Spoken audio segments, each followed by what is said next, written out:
Imagine if your own daughter, anak lo sendiri ngomong, oh iya penculiknya gentle saat melecehkan aku. What the...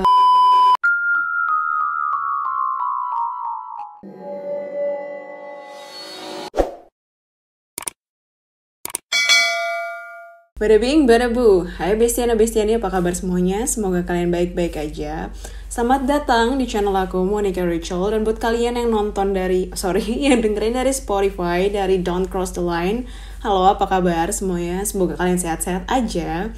Jadi, long time no see, sekarang aku punya cerita yang crispy. Aku punya cerita yang sebenarnya ceritanya udah lama banget, dan aku baru punya kesempatan untuk ngebahas ini sama kalian karena aku waktu itu nggak bisa nyari cerita ini secara lengkap ya, sampai aku nemu ada orang yang bikin satu page isinya tentang cerita-cerita yang ya kalian tau lah, kayak cerita-cerita yang kalian susah cari untuk di Wikipedia atau cari di YouTube atau cari dimanapun.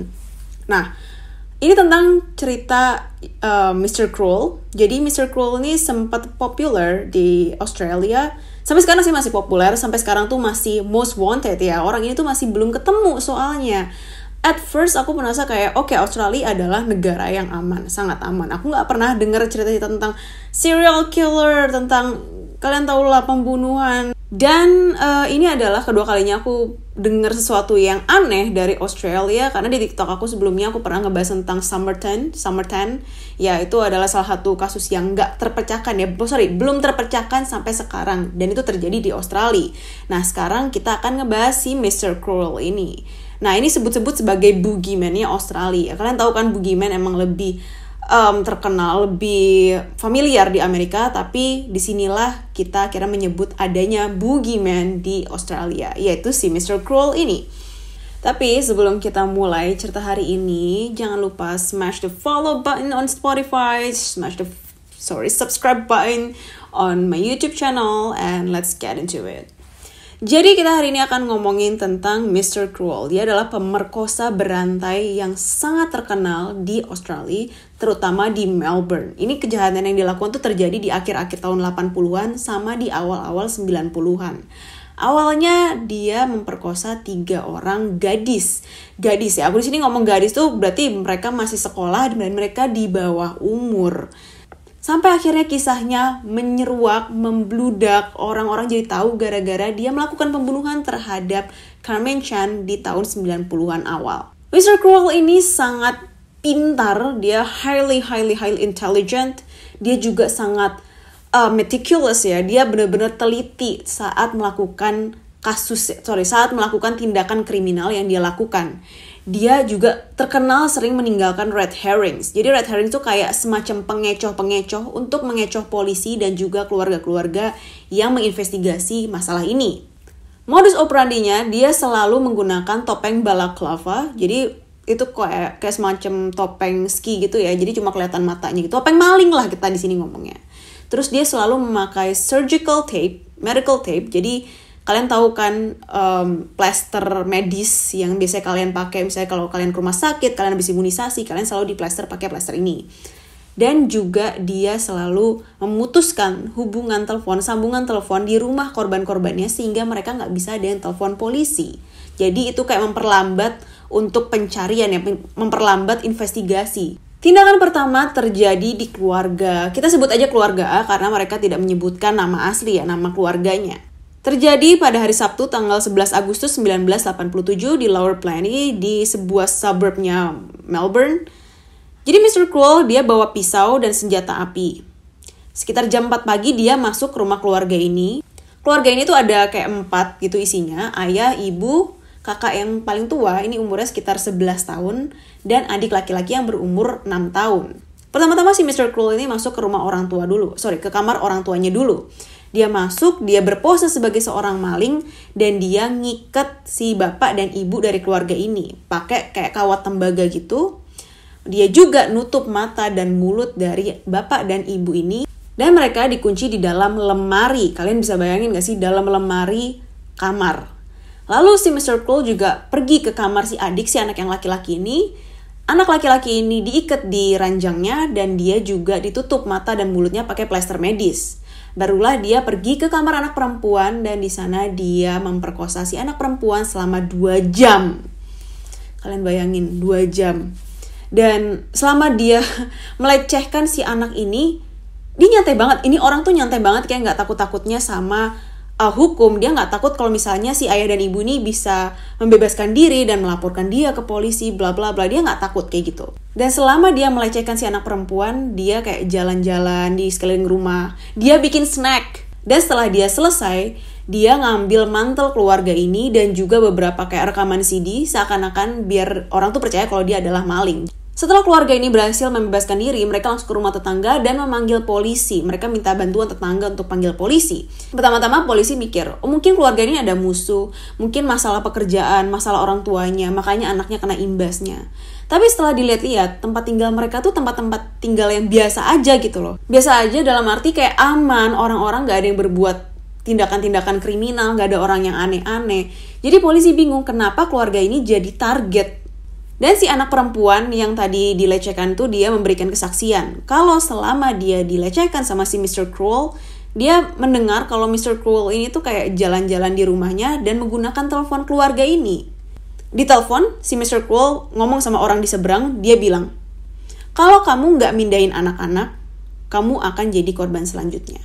Pokoknya seakan-akan kayak dia memberikan pesan ancaman gitu kan. Tapi waktu polisi ngecek telepon rumah ini, pertama-tama teleponnya sudah diputus. Kedua, waktu mereka cek history dari catatan-catatan yang telepon yang keluar dari rumah ini, gak ada panggilan keluar yang dibuat sama telepon ini yang terjadi pada waktu keluarga ini diserang. Itu yang aku sebut red herring. Jadi si Mr. Cruel ini emang pengen mengecoh polisi, mengecoh keluarga supaya kerjanya jadi makin lambat. Mereka merasa, oh ini ada bukti, oh ini ada sesuatu yang penting. Ternyata itu cuma pengalihan doang. Kejadian yang kedua, tanggal 27 Desember 1988. Jadi sekitar 1 tahun setelah kejadian di keluarga yang pertama. Dan ini terjadi beberapa hari setelah perayaan Natal, di mana kejadian ini menyerang keluarga Wills. Keluarga ini berisikan 6 anggota keluarga, bapaknya namanya John Wills, dan dia punya 4 anak perempuan, 4-empatnya perempuan nih.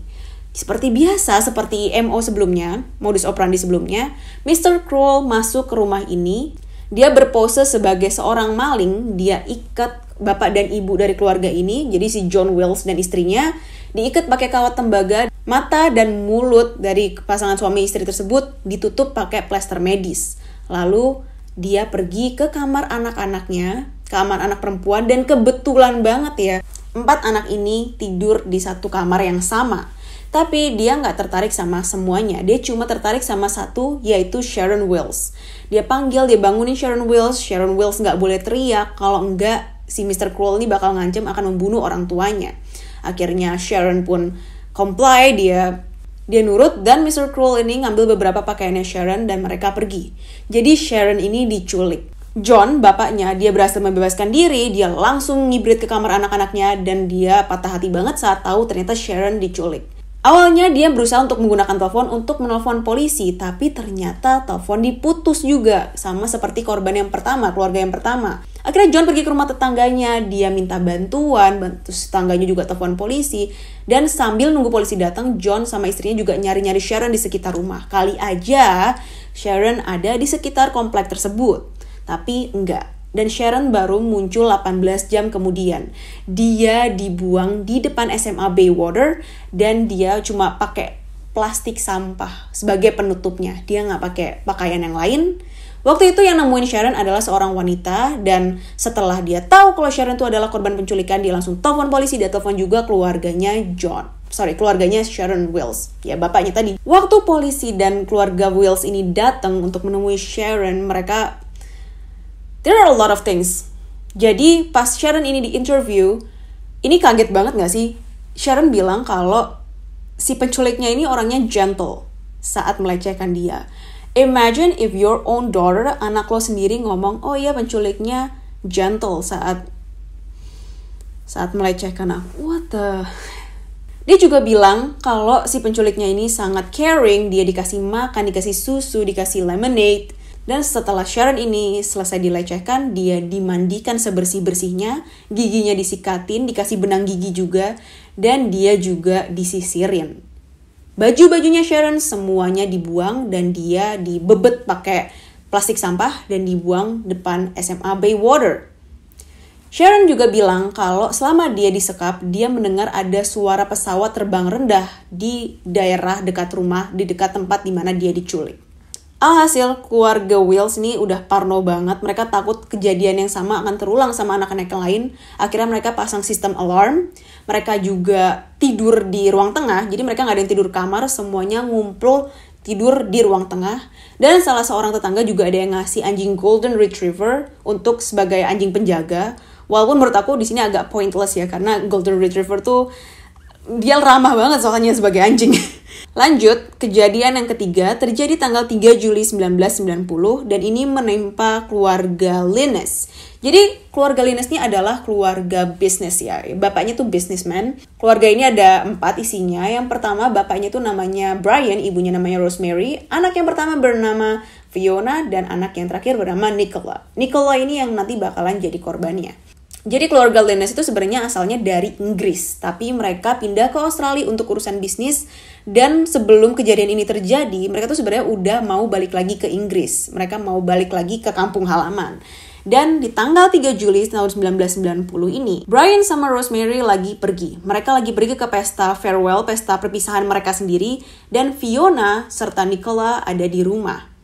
Fiona ini umurnya 15 tahun dan Nicola ini umurnya 13 tahun. Mr. Cruel masuk ke rumah tersebut, ke rumah keluarga Linus, dan dia langsung mengikat Fiona di tempat tidurnya serta nutup mata dan juga nutup mulutnya pakai plester medis. Dia bilang ke Fiona kalau dia mau menculik Nicola dan sebaiknya keluarga itu menyiapkan uang tebusan sebesar $25.000.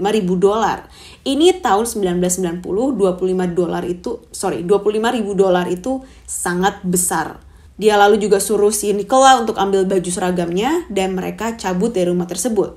Tapi sebelum mereka cabut, mereka juga memakai mobil keluarga yang mana mereka cuma pakai sekitar beberapa ratus meter, lalu mobil itu di-dump, mobil itu diabaikan di pinggir jalan, dan mereka gantian pakai mobilnya si Mr. Cruel ini menuju destinasi penculikan, tempat penyekapan. Kalian bayangin jadi orang tuanya Fiona dan Nicola. Brian dan Rosemary baru sampai rumah, mereka shock banget. 1, mobilnya hilang. 2, kok pintu depan terbuka. Mereka masuk dan mereka menemukan Fiona sudah diikat. Dan mereka harus dengar kalau Nicola diculik dan si penculik meminta tebusan sebesar $25.000. Seperti keluarga pada umumnya, akhirnya mereka menelpon polisi, mereka minta bantuan. Dan awalnya tuh polisi mikir ini adalah masalah persaingan bisnis. Karena seperti yang kita tahu, Brian adalah businessman. Karena logikanya gini, mereka tinggal di Monomyth Avenue. Itu tempat yang sangat buji, tempat yang orang-orang kaya. Tempatnya politikus, tempatnya businessman. Tempat ini aman banget, gak mungkin orang peasant, orang-orang biasa tuh bisa masuk ke daerah ini gitu aja dan menculik Nicola. Pasti harus orang-orang yang terlihat seperti mereka punya akses ke tempat-tempat seperti ini. Nah, karena itulah akhirnya Brian mengadakan konferensi pers, minta supaya Nicola dikembalikan ke keluarga mereka. Dia juga bilang kalau dia udah menyiapkan uang tebusan sebesar $25.000, tapi si penculik alias si Mr. Cruel ini nggak pernah datang untuk menjemput uang yang sudah dijanjikan. Dan Nicola baru ditemukan sekitar 50 jam kemudian, dan itu adalah hari ulang tahunnya yang ke-14 tahun. Bayangin gak sih kalian kayak hadiah ulang tahunnya apa diculik? Nicola akhirnya ditemukan, dia ditinggalkan ke depan semacam stasiun listrik itu, electricity station, mungkin maksudnya kayak gardu listrik gitu kali ya. Dan dia berpakaian lengkap untungnya, dia juga dibungkus selimut, jadi sekitar jam 2 pagi, dan setelah dia ditinggal sama Mr. Cruel, dia langsung pergi ke rumah orang terdekat dan pinjam telepon untuk menghubungi ayahnya, dan ayahnya langsung datang bersama polisi. Yang beda dari Nicola, yang beda dari kasusnya Nicola ini dengan kasusnya Sharon, adalah Nicola dapat beberapa detail dari si Mr. Cruel ini. Pertama-tama dia tahu kalau Mr. Cruel ini tidak lebih tinggi dari 175 cm, karena Nicola sendiri tinggi banget, dia 175, dan si Mr. Cruel ini tuh hampir sejajar lah sama dia. Itu 1. 2, sepanjang dia disekap, dia tuh nggak selalu matanya ditutup. Jadi dia bisa lihat rumah si penculik, rumahnya si Mr. Cruel ini. Dia ngasih gambar, tapi gambarnya memang terlalu generic ya. Jadi orang tuh nggak bisa dapat sesuatu yang detail dari gambar yang dikasih Nicola. But still it's something better than nothing. Dan selama dia disekap, dia tuh dipakein semacam penyangga leher. Kalian tahu kan kalau orang yang patah leher suka dikasih penyangga. Jadi dia nggak bisa lihat kanan kiri, susah, dia ngeliatnya gini aja ke atas. Dan dia sempat dengar kalau si Mr. Cruel ini tuh kayak seakan-akan ngomong sama orang lain. Jadi seakan-akan dia tuh punya anak buah, kaki tangan gitu loh dalam kejahatan apapun yang dia lakukan ini. Tapi sayangnya itu juga red herring, itu adalah pengecoh. Jadi most likely si Mr. Cruel ini bekerja sendiri. Dan Mr. Cruel ini sempat membisikkan sesuatu ke Nicola. Dia bilang, kebebasanku lebih berharga daripada nyawamu. Keluarga Linus berusaha untuk recover dari trauma apapun yang mereka dapatkan dengan adanya penculikan Nicola ini. Mereka akhirnya kembali ke England sampai beberapa bulan kemudian. Nicola ingat sesuatu dan dia telepon kepolisian Australia, kepolisian Melbourne, dan dia bilang kalau, oh iya, aku ingat sesuatu. Waktu aku disekap, aku dengar ada suara pesawat yang terbang rendah. Sama kan? Sama kayak yang dibilang sama Sharon.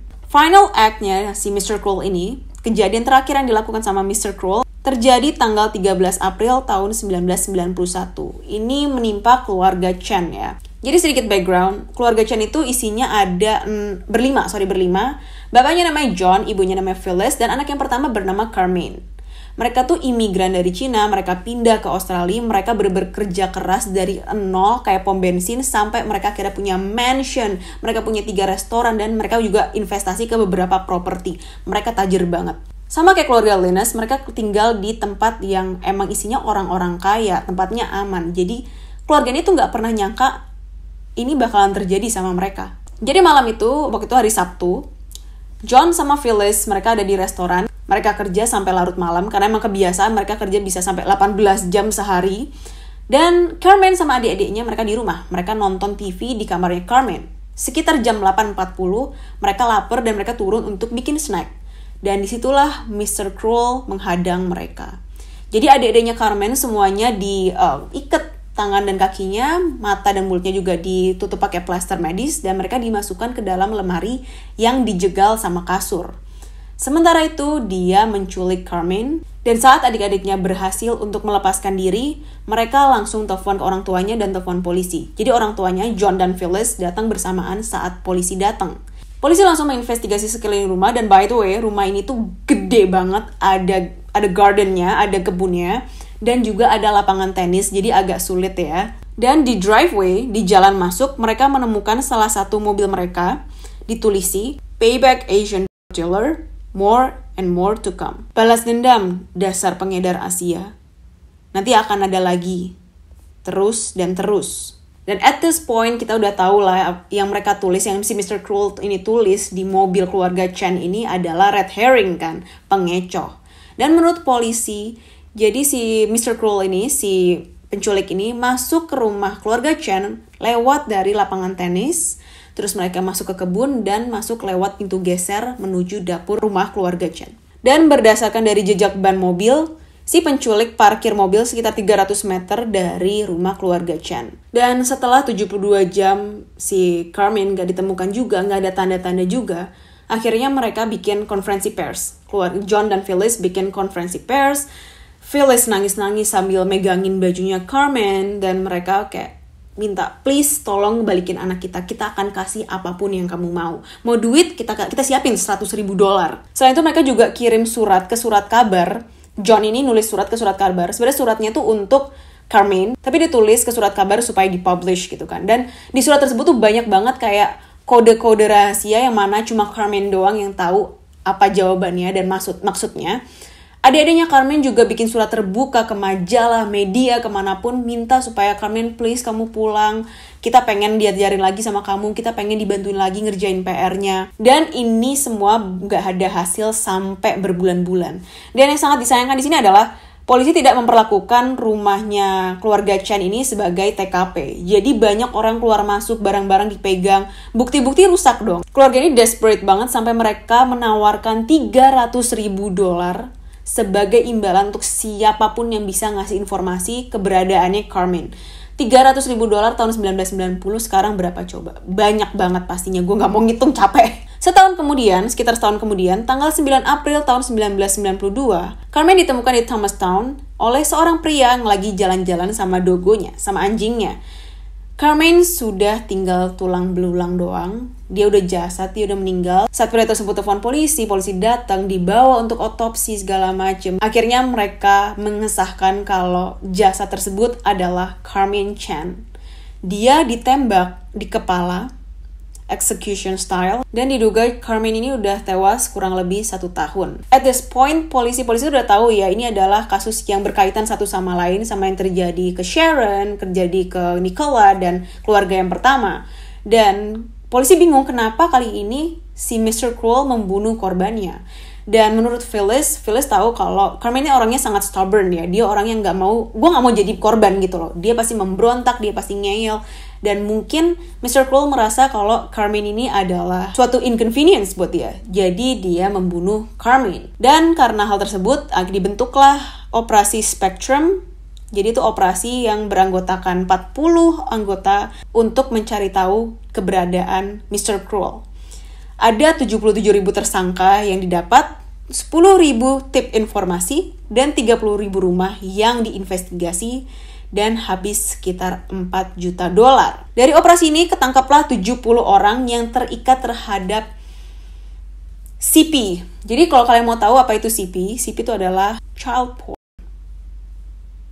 Video, gambar, apapun yang menunjukkan adegan dewasa yang dilakukan sama anak-anak. Kalian bisa mikirlah apa ya tentang predator dan kawan-kawan. Kalian bisa tahu apa yang aku lagi bahas sekarang. Karena adanya penangkapan ini, 2 dari korbannya Mr. Cruel langsung menghubungi kepolisian Melbourne, dan mereka bilang kalau mereka mendengar suara kayak semacam kamera di kaki ranjang saat mereka diculik. Dan di sini bikin polisi jadi mikir, jangan-jangan Mr. Cruel ini adalah bagian dari sindikat untuk CP ya. Cuman sayangnya aja karena polisi waktu itu lagi korup banget, akhirnya kasus pencarian Mr. Cruel ini dihentikan dan ditutup tahun 1994. Dan setelah kasusnya Carmaine, Mr. Cruel nggak pernah beraksi lagi. Banyak banget dugaan dan spekulasi terhadap Mr. Cruel ini. Yang pertama, waktu pertengahan 80-an, sekitar tahun 84-85, itu lagi marak terjadi kasus pelecehan seksual, di mana kasus-kasus tersebut tuh nggak ada yang selesai, nggak ada yang terungkap siapa pelakunya dan lain-lain. Warga jadi mikir, jangan-jangan pelakunya sama dengan si Mr. Cruel ini. Kedua, kejadian-kejadian ini terjadi saat liburan. Terjadi pas bulan April, bulan Juni, bulan Desember. Itu semua kan waktunya orang-orang liburan. Apa jangan-jangan si Mr. Cruel ini adalah orang yang bekerja untuk sistem sekolah? Dugaan kedua tadi itu diperkuat dengan fakta kalau Carmaine dan juga Nicola, mereka sekolah di sekolah yang sama, yaitu Presbyterian Girls School. Selain itu, yang parahnya adalah Mr. Cruel ini sangat-sangat menjijikan ya. Dia benar-benar yang dia manggil korban-korbannya Missy gitu. Missy yang berarti nona ya, bukan yang Missy gitu, bukan gitu. Dan dia juga punya fantasi seakan-akan dia menikah dengan korban-korbannya. What? Akhirnya investigasi lanjutan dibuka tahun 2010. Dibuat sebuah kayak satuan tugas, Satgas, yaitu Task Force Apollo. Ya, satuan tugas Apollo. Di sini tuh yang annoyingnya adalah barang bukti yang paling penting itu hilang. Yaitu plester medis yang dipakai buat nutup mata dan nutup mulut si korban-korbannya. Kalian bayangin kalau misalnya barang itu nggak hilang. Udah bisa dicek DNA, orang udah bisa tahu siapa nih si Mr. Cruel ini. Dan kok aneh aja, bisa-bisanya barang bukti disimpan sama polisi kok hilang gitu. Apa jangan-jangan Mr. Cruel tuh bagian dari polisi, bagian dari law enforcement? Tapi emang gak ada bukti ya kalau misalnya Mr. Cruel ini bagian dari penegak hukum, jadi dianggapnya ya udahlah polisi-polisi nggak becus aja kerjanya. Salah satu orang yang dicurigai sebagai Mr. Cruel adalah Robert Knight. Jadi dia kerja sebagai semacam youth worker gitu, jadi kerja sama anak-anak muda, dan dia juga relawan di sekolah. Dan tahun 1980 dan 1996, dia pernah ketangkap karena kasus pelecehan seksual terhadap anak di bawah umur. Kok pas banget ya waktu dia bebas itu pas si Mr. Cruel ini dimulai. Ditambah setelah dia dibebaskan dari kasus pelecehan di tahun 96, dia ditangkap lagi tahun 2009 karena dia punya foto dewasa anak di bawah umur. Akhirnya dia mengaku bersalah, dia tahu itu kesalahan dia, dan waktu dia nunggu sidang, tiba-tiba dia bundir. Jadi nggak ketahuan ya apakah Robert Knight ini adalah si Mr. Cruel atau dia kebetulan adalah orang yang menjijikan aja. Gue nggak suka predator. Menurut gue predator tuh orang yang kastanya paling rendah dimanapun. Bahkan kalian tahu kan kalau di penjara aja orang-orang yang punya kasus predator tuh mereka akan dibully habis-habisan sama inmate sama narapidana yang lain. Jadi kesimpulannya kasus ini tuh masih ngawang, polisi nggak ada yang bisa kasih banyak informasi ke masyarakat. Ini sayangnya di sini ya. Jadi masyarakat tuh nggak tahu banyak tentang perkembangan kasus Mr. Cruel, dan sampai sekarang mereka belum bisa menemukan siapa itu Mr. Cruel. Dan dia adalah orang yang paling dicari di Australia sampai sekarang. Jadi gimana cerita hari ini? Lumayan ya. Gue sih waktu researchnya juga lumayan kayak wow. Ada ya orang yang sampai sekarang nggak ketahuan. Aku di sini nggak tahu apakah ini kesalahan dari pihak penegak hukumnya atau emang di Australia orang-orang terlalu trusting, orang-orang terlalu kayak oh aman kok. Jadi saat ada kejadian-kejadian seperti ini, orang tuh nggak sigap dan mungkin nggak punya banyak experience untuk menangani hal-hal seperti ini. Kasih tahu aku dong di komen gimana menurut kalian cerita hari ini, dan kalau kalian suka jangan lupa like dan subscribe dan follow Spotify aku, follow podcast aku Don't Cross the Line, and I'll see you in my next story. Bye!